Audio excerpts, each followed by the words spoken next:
नमस्कार मित्रांनो, स्वागत आहे आपल्या यूट्यूब चॅनलवर. तर आपण एक लाईव्ह ट्रेड प्लॅन केला आहे निफ्टीमध्ये.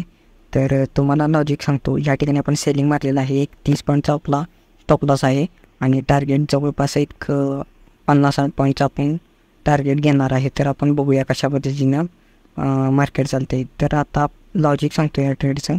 तर लॉजिक ट्रेडचं असं होतं की अप्पर साईड कोणतेसुद्धा स्टॉप लॉसेस अवेलेबल नव्हते मार्केटमध्ये.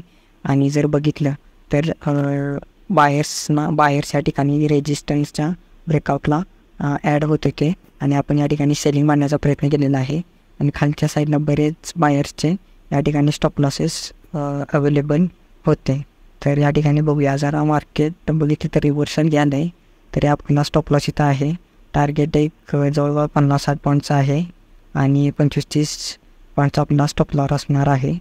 तर बघूया कशा पद्धतीने वर्क करते. जर या ठिकाणी बघितली आपली पोझिशन, आपण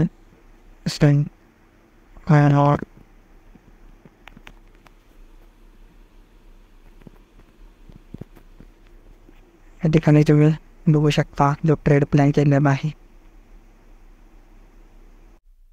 तर आपण या ठिकाणी जर बघितलं तर आपण जो ट्रेड मारलेला यामध्ये बघितलं तर या कॅन्डलनं काय केलं, सगळ्यात घाण केल्या.